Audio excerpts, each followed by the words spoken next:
শিখন শেখানো প্রক্রিয়ায় আমরা এখন দেখব মার্বেল বা যেটাকে বলা হয় মার্বেলগুলি দিয়ে কিভাবে শিক্ষার্থীরা দোকান দোকান খেলার মাধ্যমে গণিতের যোগ বিয়োগ শেখে। দোকানদার, তোমার নাম কি বলো? তোমার নাম কি জোরে বলো? আফরানা। হ্যাঁ, দুজন দোকানদার এবং প্রথম ক্রেতা আসতেছে। প্রথম ক্রেতা হাঁটতে হাঁটতে আসো।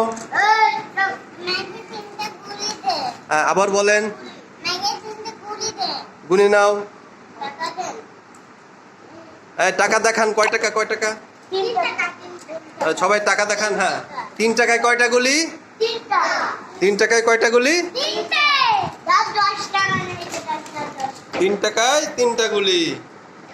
দোকানদার, আপনার কাছে কয় টাকা আছে? 3 টাকা। আচ্ছা, আপনার বোর্ডে হিসাবের খাতায়, হ্যাঁ, তারা এখন তার হিসাবের খাতায় 3 লিখছে। একটু বড় করে হবে, বড় করে বুঝছো, বড় করে দেওয়া, বড় করে দেওয়া।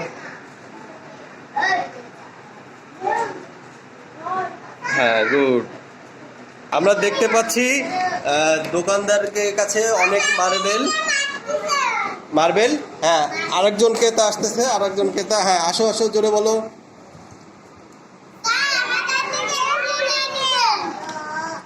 কয়টা গুলি নিচ্ছ তুমি? কয়টা গুলি নিচ্ছ? 2টা গুলির দাম কত? 2টা গুলির দাম কত?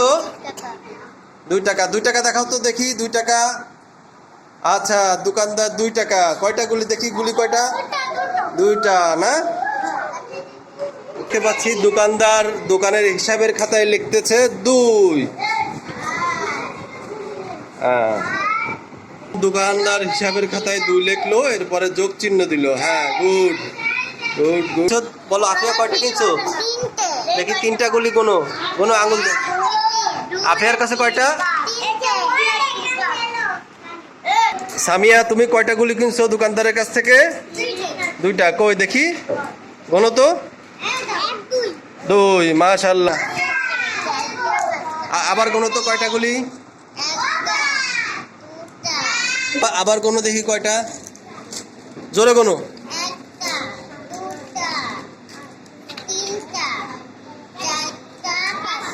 সামিয়ার কাছে দাও দেখি, সামিয়া কয়টা গুলি গোনো।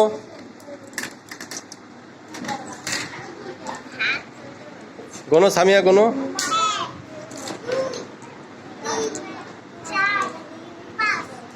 আচ্ছা, 5টা গুলি বিক্রি করেছো? 5টা।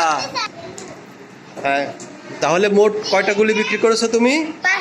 5টা। কই 5 এখান থেকে বের করো তো, 5 কই? হ্যাঁ হ্যাঁ, এই তো ধরো। বলো, আমি মোট কয়টা বিক্রি করেছি? মাশাআল্লাহ। আচ্ছা, দেখো এটা কত বলো তো? এটা কত? আর দেখো, খেয়াল করো, এটা কত বলো তো? এটা কত? 3। এটা 3 আর 2 যোগ করলে কত হয় বলো তো? 5। তাহলে অনেক সুন্দর হয়েছে। জোরে হাততালি সবার জন্য।